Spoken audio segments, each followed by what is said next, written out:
this is the Big Friendly Swim podcast, and I'm the Big Friendly host. And today's guest is an Olympic silver medalist in the 100 backstroke and a gold medalist on the 4x100 medley relay. Nick Thoman, how we doing? Hanging in there. It's been a busy morning so far, but a little bit less busy this afternoon. It's good. So let's get right into things here. Talk to me about the London Olympics and walk me through those 2012 Olympic trials. What went well for you in that 100 backstroke, and what were the immediate emotions you had after you realized you'd made the team? Yeah. So the 100 backstroke, the Olympic trials. I mean, in the U.S. we have to do it 3 times to make the team. So it's a process every time you do it. And at the Olympics, you have to race 3 times also, as you know. So you have to go in with a different mindset at each one. In prelims, basically trying not to have as much pressure as possible. I was 26. I was big and strong.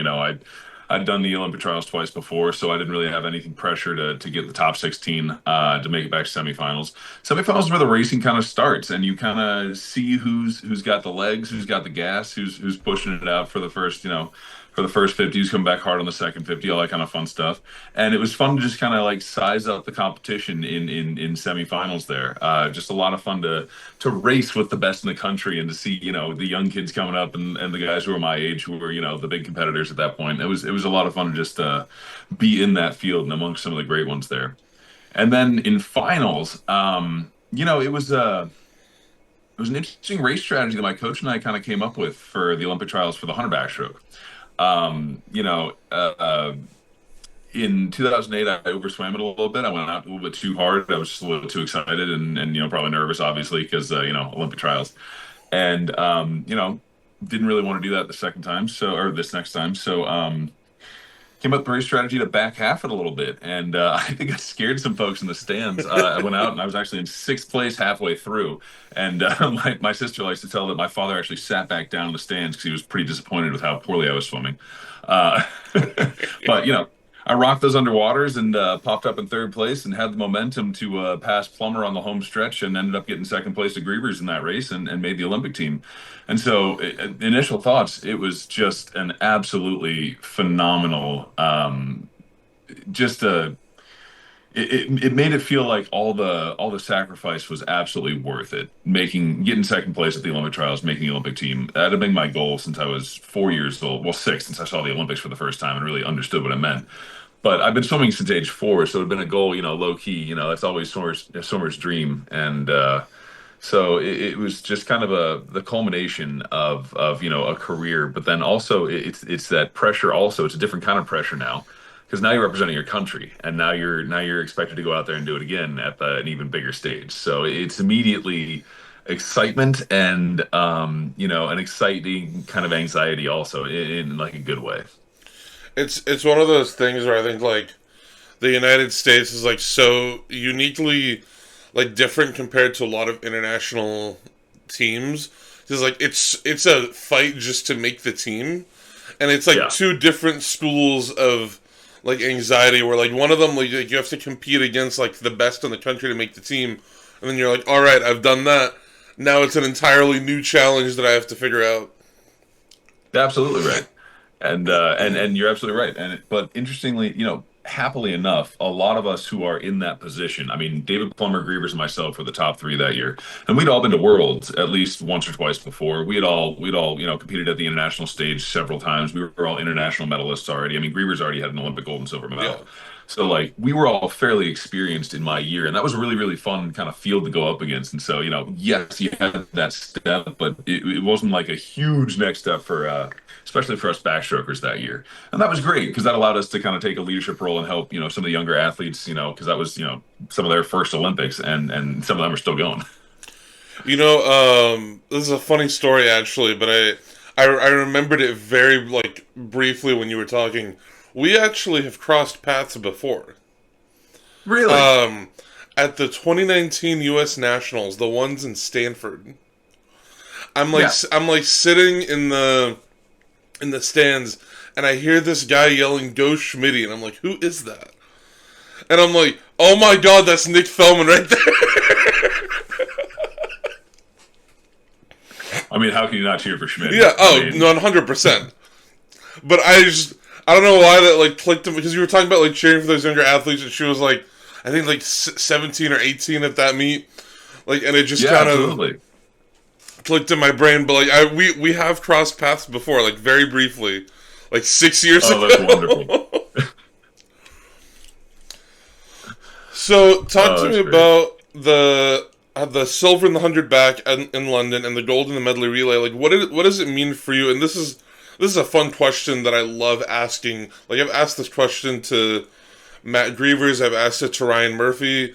I've asked it to David Plummer actually as well. What does it mean for you to be part of like such a historic run of success for the United States in backstroke events that really is still going? Yeah, it really is just kind of one of the legacies of the USA when it comes to backstroke. I mean, well, honestly, from a very young age. So my little backstory on me: my grandfather in the 1950s actually broke the 100 backstroke yards world record when they held him in yards. And so I was brought up on stories of Olympians and of Olympic, head coaches, and like they were my grandpa's coaches at Yale and stuff. And so like I was always brought up with like the backstroke tradition in America is something else. And like as I was growing up, I had such great human beings to watch. I mean, I had like Lenny Krazelberg and Aaron Pearsall when I was even, 16, 17, 18 years old. And then even when I was in my professional career, I got to hang out and race against Pearsall, and just seeing that level of just athlete, and to be even counted as a part of that legacy is just absolutely an honor. And it was a really big thing that, especially once Pearsall retired, I think a couple of us backstrokers got together, and because he retired in I think about 2010, so it was like right in the middle of the Olympiad there. And a lot of us backstrokers got together and were like, hey, you know what, we still have this American pride, we still have this backstroke race, no matter what, we're going to try and go 1-2.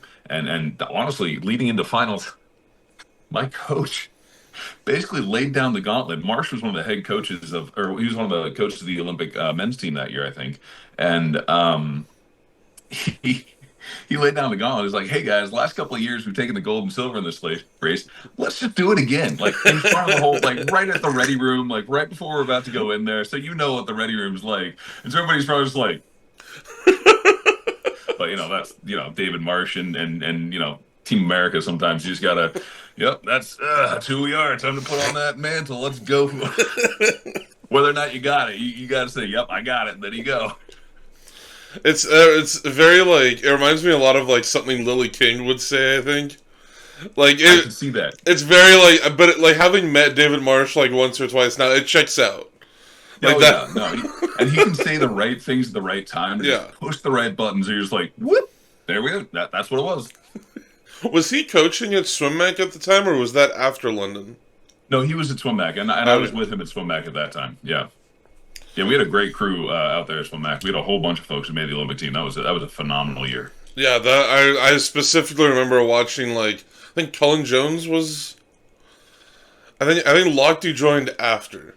I'm He like did. I'm He came there in I'm like quizzing my 2010, like or swimming sorry, knowledge now. 2013. Yeah, he came there in either 2013 or 2014. Yeah. Lochte came in, but yeah, Cullen Jones was there. We had Michael Lawrence that year.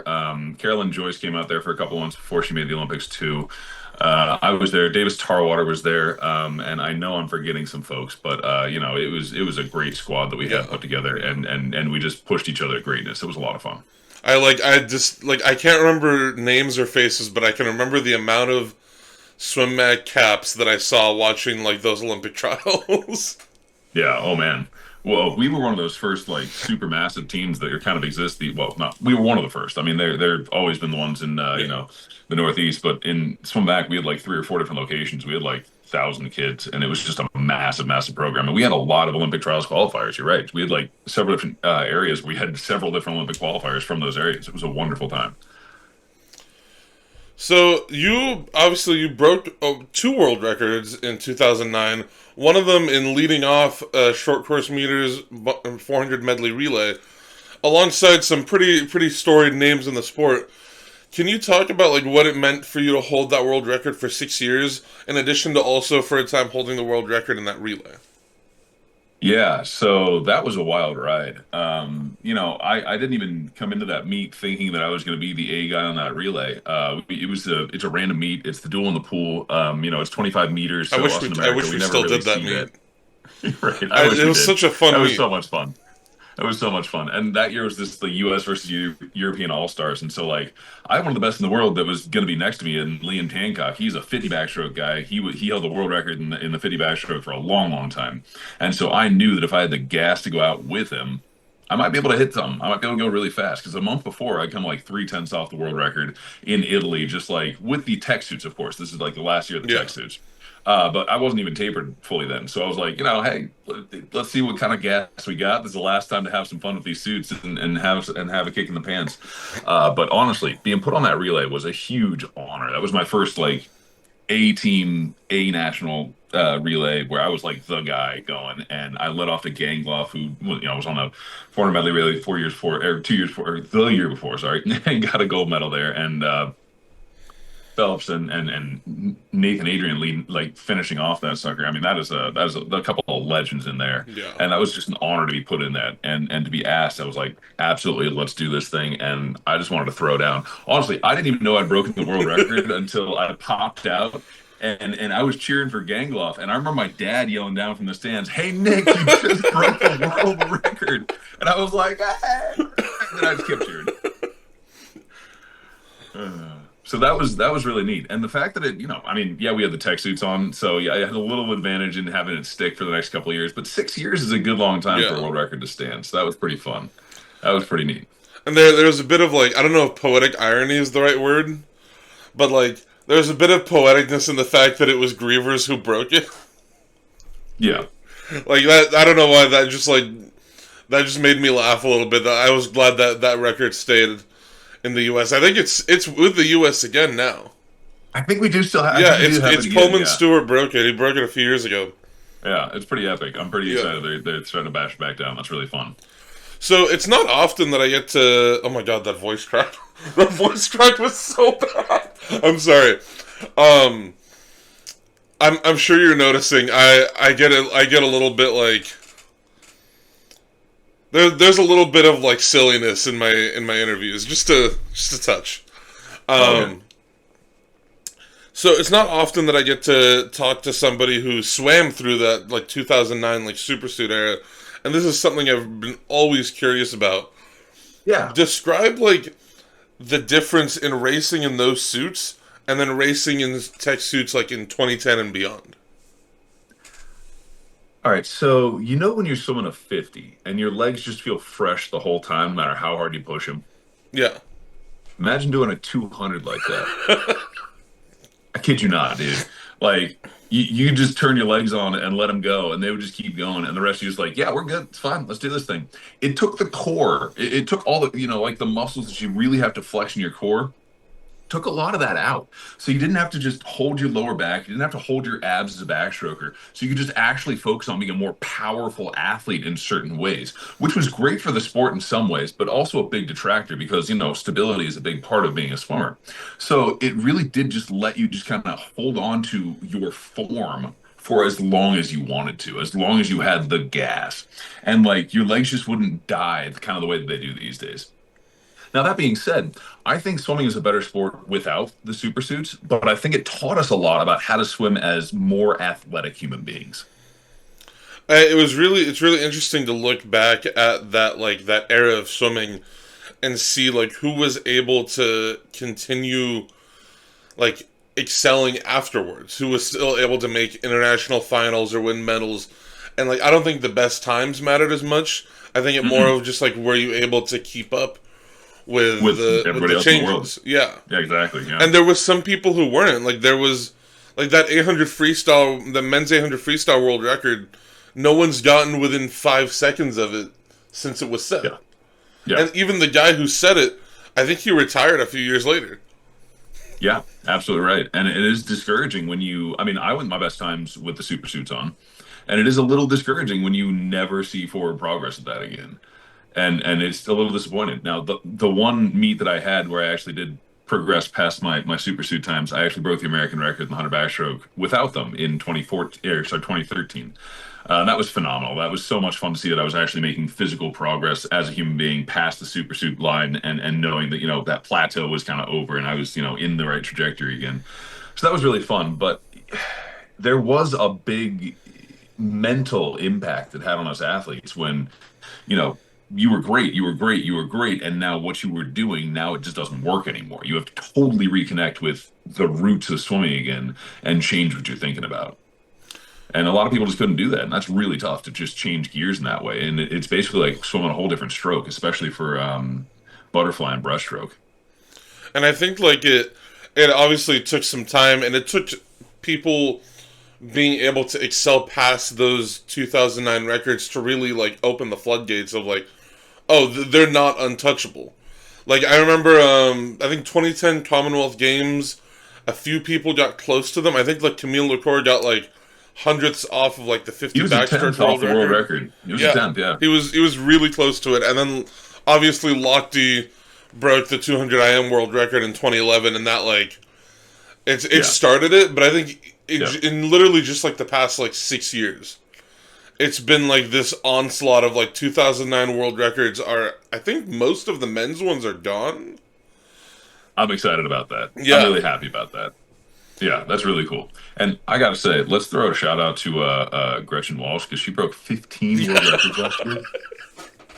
yeah. Girl, oh my God. Oh my god, she's probably gonna like go another fastest time in history tonight at NCAA. Is like More power to her. she's I'm hyped to she's watch. That's gonna be insane. phenomenal. It's I it's insane. Like yeah, I don't know the words to describe. Like I try to explain it to like the average swim fan, and I'm like I don't even know how to explain it to myself, dude. she is a once in a generation athlete, Oh yeah. potentially once in a lifetime. Oh, 100%. Like it's an absolutely amazing thing to watch. It's really fun. It's like watching, and I'm never gonna say, nobody's gonna be Michael Phelps, but like it's like watching some of the stuff that he used to do Yeah. if he went to college, and he went that route. Like it's really fun to watch, like the NCAA version of that, if you will.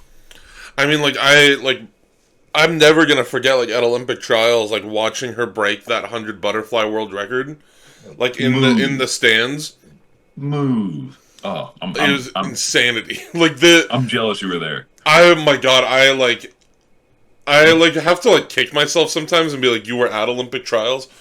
Um, but like being in a football stadium, first of all, that they so perfectly converted into like into a pool. Like it, you Yeah, couldn't tell that it was a football stadium. I mean, outside cool. of the Indianapolis Colts stuff everywhere. Oh my God. Um, but being in a football stadium with like 20,000 people all cheering at the same time, and even for like Reagan Smith's world record a few days later, there was like 26,000 people. Wow, It's yeah. it just like you feel it in your core, like you feel it like in your bones. I That many mean, people like screaming. yeah, when I was at the Olympics, we had I think it was 15 or 16,000 people in the stands, and I could feel that when I came Yeah, up from underwater and backstroke. When I was about the 25-meter mark coming home, you can feel it in your chest when you're even swimming. But I can't even imagine 10,000 more people on top of the 50. I mean, that's unbelievable. it's like it's definitely a feeling that I will not quickly forget. I'll bet. So, talk to me about your time both at the University of Arizona and at Texas, both athletically and academically. Like, how do you think your collegiate career set you up well for international competition? Sorry, my dog might be barking No this second. worries. What do you do? You're okay. You're okay. Well, honestly, I was only in school at the University of Arizona. At Texas, I was just training as a professional.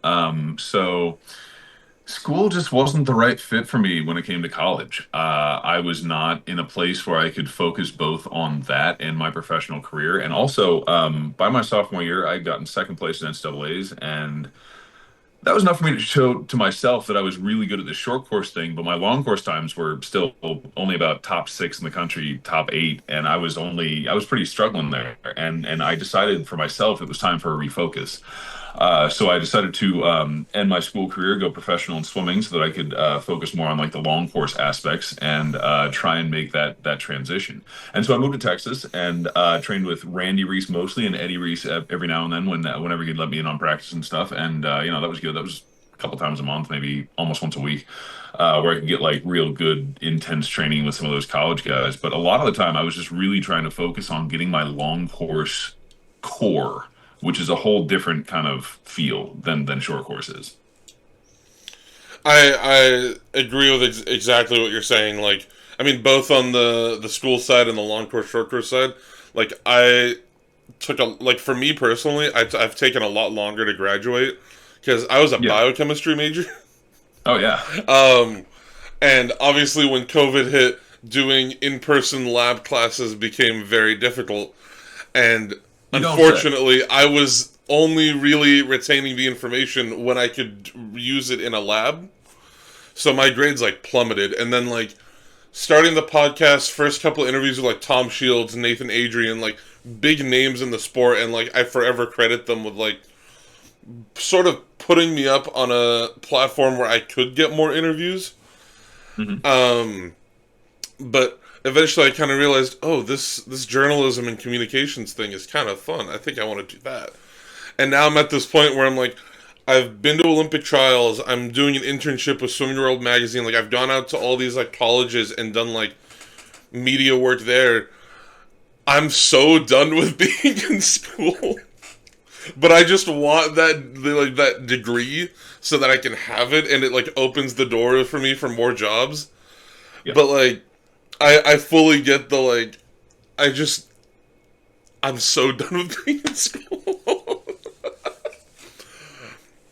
But the long Different course kind of short grind. yeah, it's fully a grind. Like I have a few classes where I'm like, oh, these assignments are cool and they're interesting, and like I feel like I'm mentally challenged here. And then I have a lot of classes where it's like just filling out discussion posts online for the whole semester. Like I had a What's the point? podcasting and radio class where my teacher was like, create 3 episodes of an original podcast and interview 3 people, and I'm like, all right, Done I next week. I literally finished it in That's the whole September and I semester. never went back. Pretty much, right? Yeah, my wife is a communication major, and also she had a couple. Well, no, she had some really hard classes. She graduated from SDSU, and she had some good classes at the end. But like a couple of her classes was like, watch these terribly depressing movies and Literally, talk about the topics. I had an She's like, you want to entire watch these class with me? like I'm that like, last year. terms of endearment again? No. Kramer versus Kramer? No. God, oh no. No. Oh no. These are great movies, but I don't want to watch them again. This is the one. No. I'll let you do that by yourself. Thank you. I like I literally had an entire class like that last semester where it was like every 3 weeks, watch a movie, write 300 words on it, and I'm like, all right, I didn't watch any of them. I just found the summaries online, and I'm like, this is what Uh, happened. As my wife would do, she'd be like, "Hey, did you watch this movie? Okay, what was it about?" I was like, "Oh my god, it was horribly depressing. This is what the main parts were. Oh my god, oh, Like literally, I mean, I have one class where my teacher let me kind of like expand a bit on topics. Like, so I had to write about like media becoming sanitized. So I wrote about, and yeah, I think you'll like this. I wrote about the Last Airbender. oh, love it, I absolutely." wrote about like the original show and like the like how Sokka started out the show very sexist and he had to like confront that very quickly, and he went on Yeah, this whole like seasons long character arc, and how in the live action show they're like, well, we think that'd be controversial, so we're not gonna do it. the reason it was.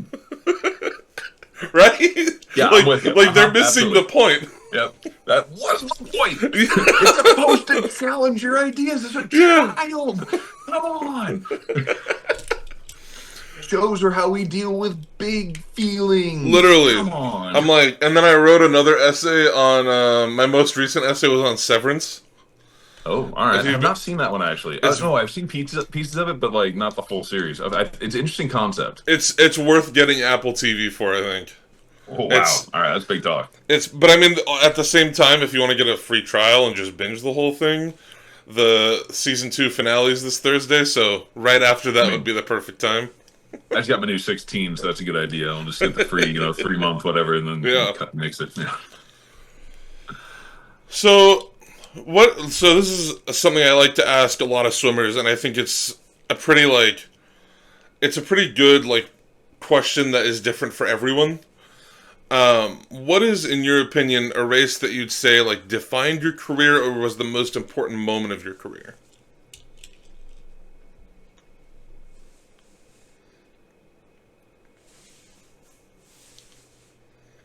I mean, the Olympics is what made me kind of the name that I am, but I think personally my very favorite race it was one of my last races. It was in 2013. It was December Nationals, and it was when I actually broke the American record that Grievers had, and he was right next to me in the race, and it was one of those times where I'd taken 9 months off after the games, and I didn't know if I was in great shape. And because I'd come back and done triathlons for a while just to get back in shape, and then I basically trained for a month and got back on the national team in the summer. I was like, okay, well, this fall is just kind of a crapshoot. Let's see what happens. And so I trained as like a non, swimmer athlete, and I kept doing like doubles and different things, and had a lot of fun doing that stuff.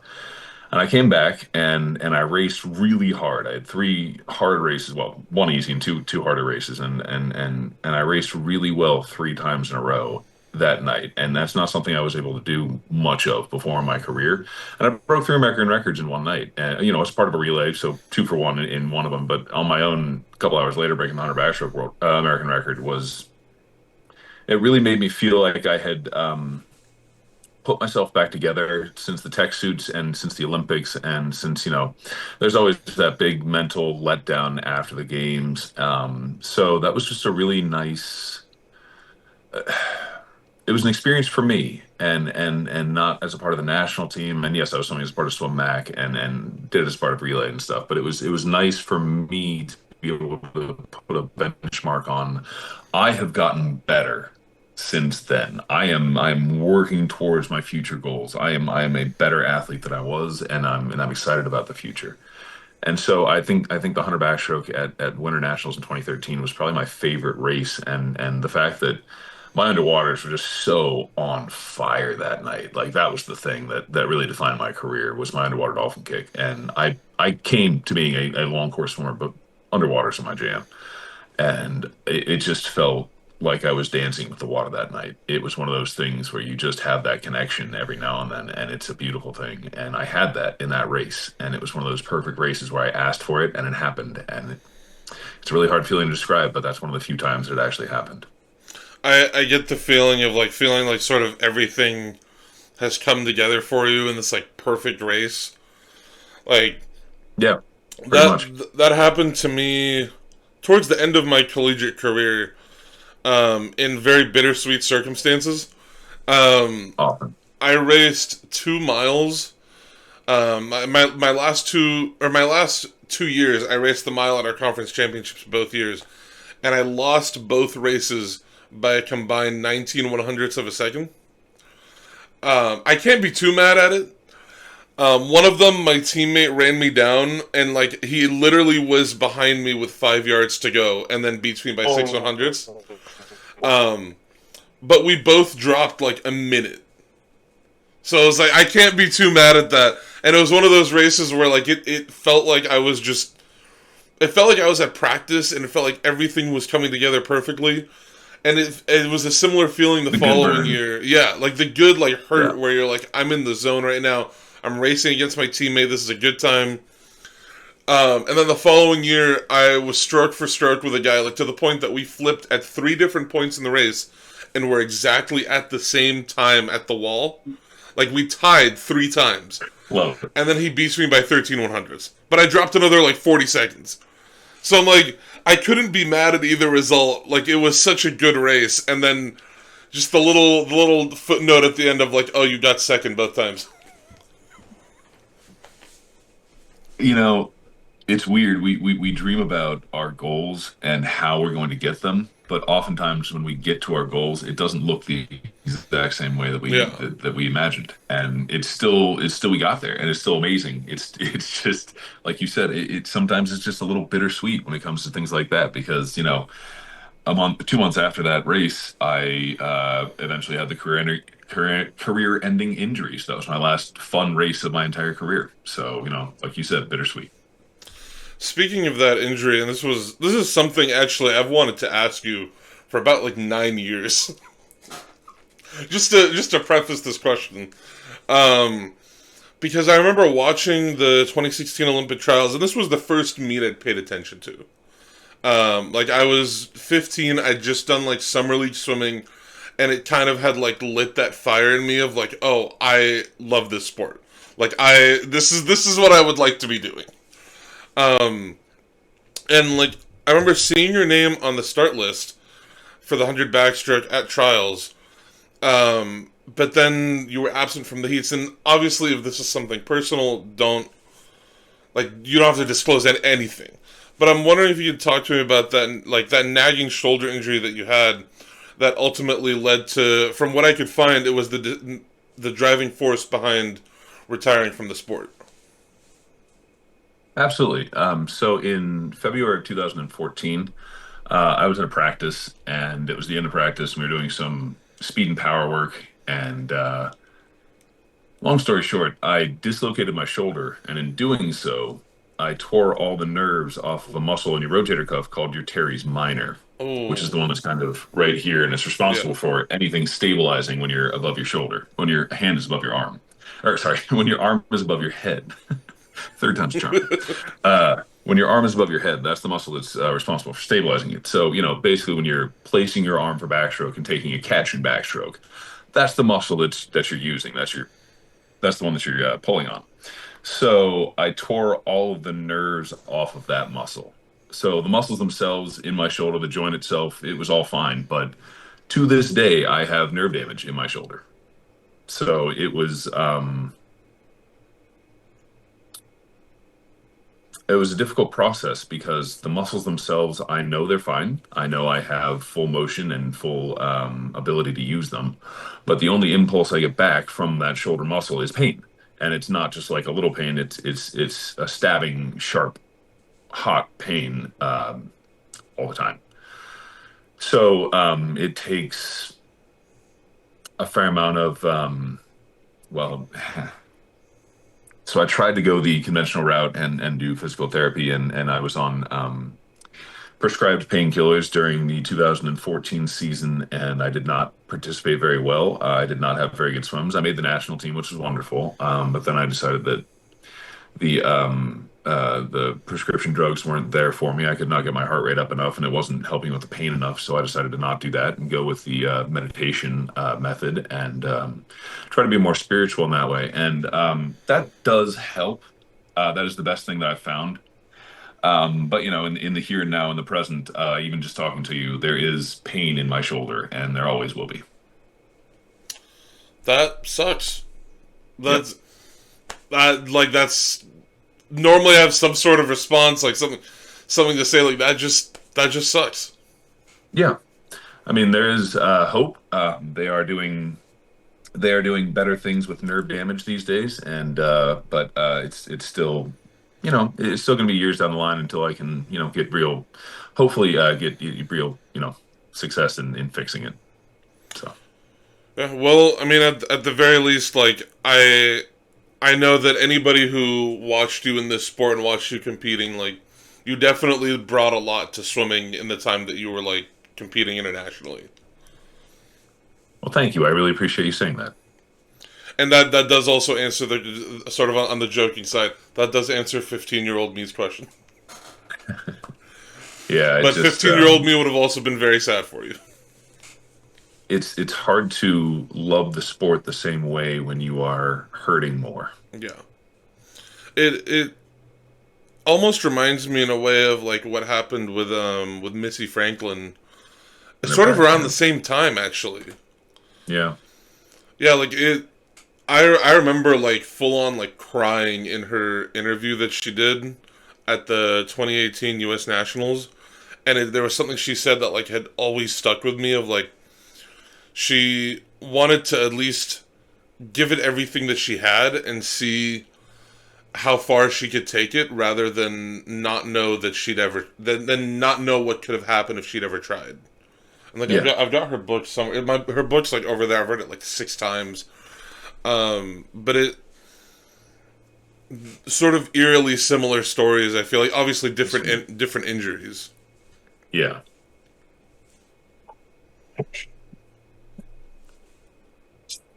No worries. Sorry about that. Oh no, you're good. We've had cats jump in front of the screen before, dogs like jumping around behind. Do that.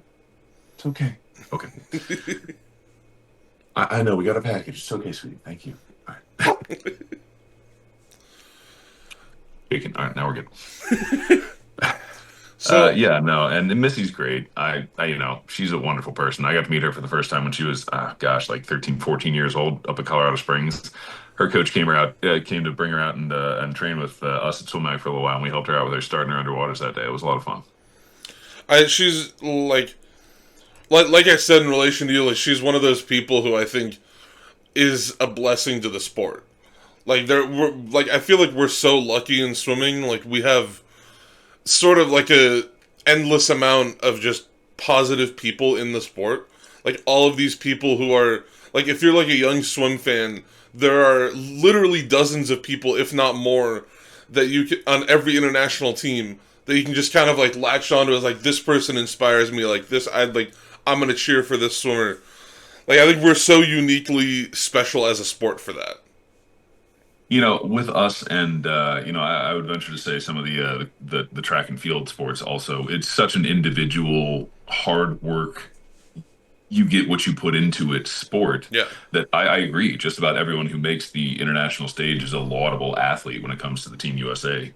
So I absolutely agree with you. There is any number of great role models on Team USA at any given point, and it's so much fun to just hear some of their stories. I mean, one woman that was on the national team with me for one time, she was getting like her master's, and then she wanted to get her PhD in heat transfer, like literally the way that heat travels through things, and just like that was her whole deal. And we talked about high level math on a bus for like 2 hours at one point, just going to and from practice, like absolutely hilarious stuff. Like, and there's so many people like that who are just out there. You're like, wow, you are. And Davis Tarwater, he before he went to the Olympics in 2012, he took a year off, did his master's at Oxford in England, and then came back into the pool. And he was 20 pounds heavier. He had a big old beer gut when he came back. It was absolutely hysterical.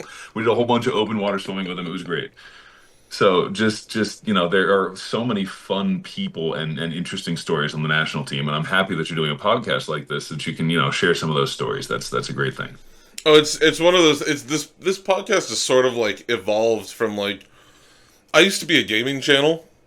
Yeah, Like if you look back on my YouTube channel, there's like Minecraft videos, like from I like mean, 2020. you want to go? We play. I was just literally doing that right before this, just chill out and ready. I'm setting up a new XP farm with the spider spawner, so Oh my god, I like. I feel like I've been spoiled by like other survival games. I've been playing a lot of I played a lot of Valheim when the updates come out.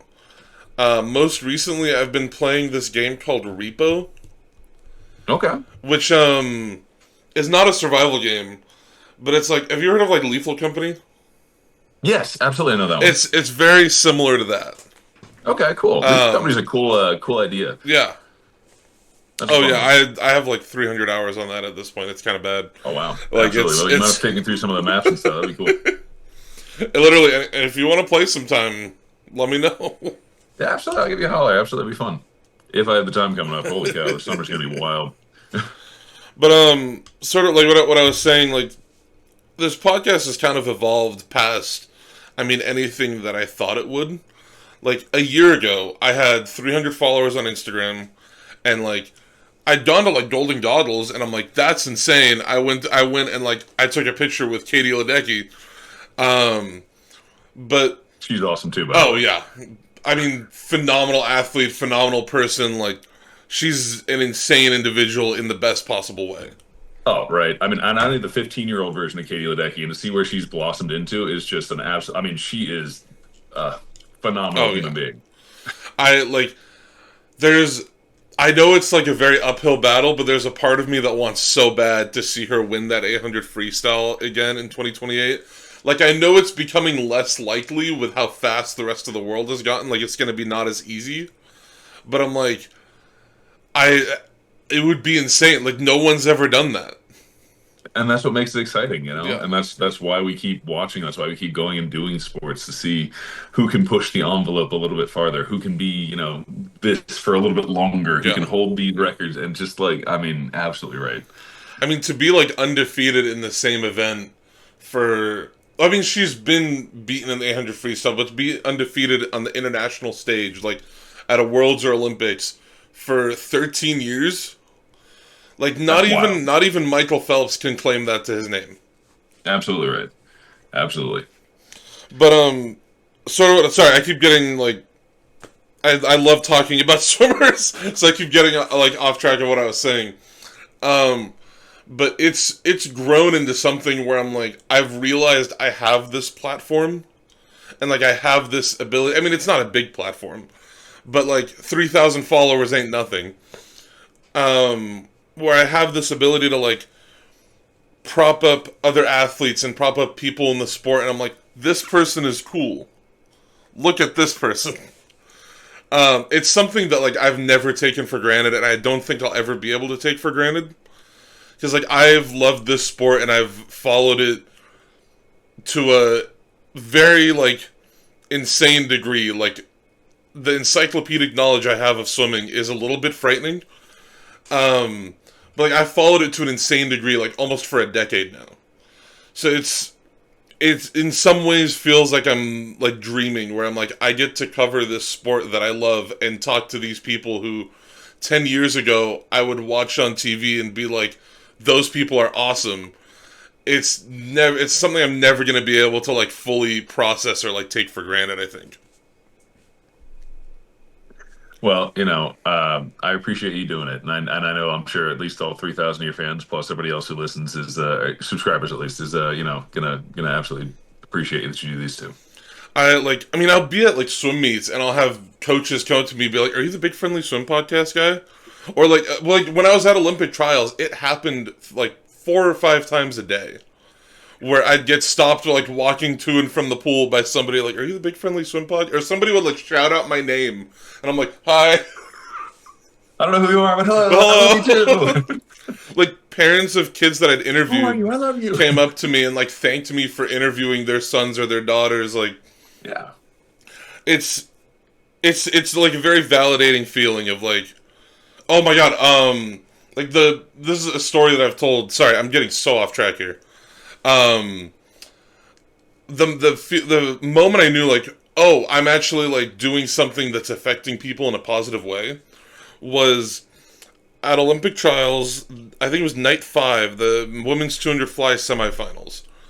And I'd Mhm. put in a request with the media people to interview Rachel Klinker after her race. Because I'd interviewed her and she is literally one of the funniest people I've ever talked to. Good. Um, but she placed, I think, 7th or 8th in her semifinal. And she'd come into the meet seated 4th. Hmm. So she was 14th or 15th now, fully out of finals. And I was like, okay, I'm going to go over there.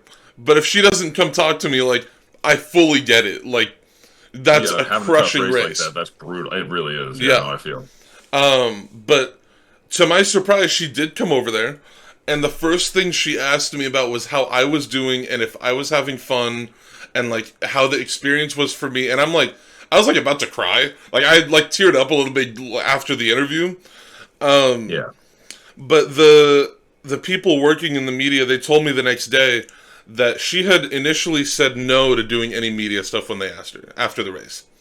And then when she heard it was me, that her like face completely lit up and she was like, "Oh my god, let's go. I need to talk to him. Like that's awesome." But it was this moment for me where I'm like, "Oh, I've actually had a positive impact." Like I don't know why it took that long for me to realize, but that was like the clarifying moment of like there are athletes out there and people out there who I've been able to impact in this positive way, and like to the point that even after such a horrible thing happening to them, they still want to come talk to me just because they like have had that positive interaction with me. Absolutely. And that is, it's good to celebrate those moments because often in life you just kind of let those moments pass by. And I'm happy that you have that story that's kind of a crystallizing moment for you that, this is your basically this is you when you made your national team, if you will. Like that's the same kind of level of that. And that's a wonderful thing to celebrate those little wins like that, those big wins like that. And to see those steps along the way. And I'm really happy for you. It's people like you and people like all these people that I've interviewed who are like the reason that I'm even here. Like I don't know how else I can put it. Like without the people that I've interviewed and without the people who've so kindly given me the time of the day, like I would not be literally making a career out of just being a massive swim nerd. Yeah, I feel exactly. Sorry, the dog came Oh no, back. you're fine. No worries. So my last question for you, and I try to include stuff to recognize the person as a whole and not just the athlete. So outside of swimming, like last international competition was 10 years ago. What have you been up to? Like, what's Nick Thoman been doing since the Pan American Games in 2015? Well, I do a lot of teaching. I coach kind of private stuff. I do swim camps and I do private lessons and that kind of stuff. I am married. I live in Tucson, Arizona. I have one dog at the moment. And big thing. I had a fire this last fall, so kind of rebuilding from that a little bit. But that's life, and always looking for the future. I think like swimmers, like especially in swimming as a sport, I don't think you ever really leave the sport. Like, there's never really a way out. Like, you always come back at some point. Like, whether it be out of choice or just out of circumstance, like there's always something that brings you back into swimming, I think. Well, I have such a unique experience. I have trained with so many excellent coaches, and I'm not just talking about current ones. I mean, I knew coaches like Peter Daland growing up just because of who my grandfather was, and they kind of retired together in Florida in the same places. And so, like, I just know so much about swimming and the history of it, and I want that to be exciting and to go forward in the future. And I knew that, if I didn't take an active hand in that, then who was going to lead that charge? And so I'm doing it in the ways that I can with that kind of work within my lifestyle. I think it sort of goes back to what I said about like swimming as a sport. Like, I mean, and track and field, but I don't have as much knowledge of that, so I can't speak to it as much. But swimming as a sport, like we're so lucky that like we have these people who are like representatives on the international stage, like these positive individuals who are so good at talking to the fans and interacting with them and giving back to the sport after they're no longer like actively competing in it. Like this was a joke that I've made all the time, was like, as much as I rag on Rowdy Gaines' commentating, I can never fault the individual that he is because of how much he does for the sport and how much he does to get kids in the water. Like, yeah, that's the best example I can think of.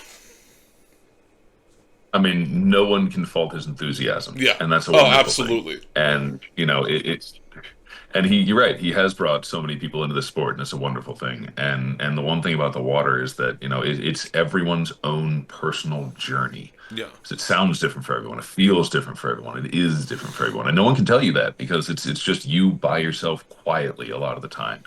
And that kind of self-reflection and the people who can kind of do that are the ones who really start to love it and enjoy it and want to share that with everyone else. Exactly. I mean, I think like sort of when I was transitioning out of like my collegiate career, and I still swim all the time, but not nearly as much as I did when I was competing. Of Um, course, I think probably this. healthy. Oh yeah. I mean, like I still get back in the water and compete, but like not nearly on the same level as when I was like training for like the 4 a.m. and the mile and the two fly. Um, Right. but this podcast kind of became like that outlet for me of like sort of staying in touch with the sport, but like not being as like consistently active in like practice and competition and things like that. Keeping your toes wet. Yeah. Oh yeah. I mean, I think I'm at the point where like um what's the term the kids use? Like where when you're so obsessed with something that people think you have like a level of autism associated with it. I think that's where I'm at. That's hilarious. Like people don't understand. Like I have knowledge of swimming dating back to like the 70s. Like it's bad. I mean it's good, I mean, but it's we can bad. talk about the spit stash anytime, right? Oh, literally, I have a few pictures of like I shaved down to a stash and like for my butterfly events. I mean, I would grow full beard out until the day before we shave, and then have just like ridiculous Oh things yeah. walking in the day before. So people are like, is that Thoman? Like what? I have like it was a tradition for me like every year at like our team invite that like I'd go down to a mustache and it was like a thick mustache. Like I'd grow it Did out you for do the like curled up too? Yeah, I I'm not could finding my old pictures of the I wax. could Yeah, never man. figure it out fully. Like You gotta use my wax. You gotta actually use wax for it, like hair wax. You just get the oh hair wax. really? Yeah. Okay, I gotta try that sometime. I gotta There you like go. ambush Now you some know. people with Tip from the the. top. You get it all the way through in the middle here. So you grow it all the way out in the middle, and you know, all the way through. I gotta try that out sometime. That'd be Get that really comb funny. too. My problem is like when I shave, it becomes more of just like a handlebar mustache. Because that's how my dad's is. So I think like I've just inherited those genes of just like You can train your hair if you start brushing your mustache sideways, it'll start growing that way. I promise. I gotta give it a try. It'd be so funny to have a little like curly mustache Oh, on the end. absolutely. Oh yeah, you can get in the contests and stuff, right? Because I mean like I could grow this out. Like this is like 3 weeks. Like I could grow this Yeah. out long. Yeah. Yeah, this is about a month beard for me. This Yeah. is yeah. This is definitely longer than I usually keep it, but I've just been, busy this week. Yeah. Oh no, I'm like just about ready to shave. Like I got a haircut, so I'm like my hair Oh, right man. now Yeah, is don't look at my longer hair. than, or my beard right now is longer than my hair. Dude, that's always the thing.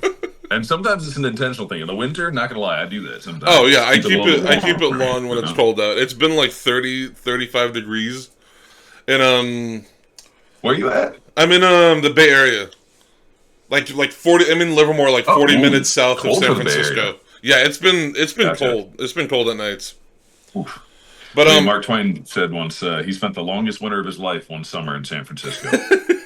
it gets cold. It gets colder in San Francisco. Like it's Livermore usually is pretty warm. Like this is cold for us right now. Oh man, I remember some of those old swim meets in the Bay Area where you'd just be like, you'd be in your parka and sweatsuit and like you get gloves on, shoes on, you're still. It is the coldest place where we compete out in like outdoor pools. It really is. Because It's not Oregon even has fair. indoors, Washington has indoors, like even Nevada has indoor pools. Arizona still doesn't. Has it ever gotten cold enough there though? Oh yeah, no, things will freeze on the pool deck here. Every Oh, now and then. jeez. I lost a kickboard to that my freshman year. Pick it up too fast, you get half of it. You're like, guess I'm doing backstroke. Kid. We were at a meet where like we left a speaker in a chair overnight, and like it rained, and we came back the next day and the speaker was frozen in ice in the chair. That was a particularly funny time. Love it. All right, well that's just about everything I had for you. But thanks for being here. Thanks for coming on. Absolutely. Well, thank you for having me. I really appreciate it. Yeah, if you ever want to play any games, you know where to contact me. All right, yeah, give me a holler. We'll play some Minecraft together sometime. I'll I get actually you did one an on one. interview with somebody through Minecraft. I still have to edit it and post it, but I did an interview with AJ Pouch, who's on the U.S. national team right now, in Minecraft. Oh, and Minecraft. I still need to edit it and post it. It's gonna be so funny. That's wonderful. Well, I'll definitely watch it. Awesome, Nick. Well, thank you so much for being here. You have a great rest of your day. Hey, you too. Take it easy. You too. Bye.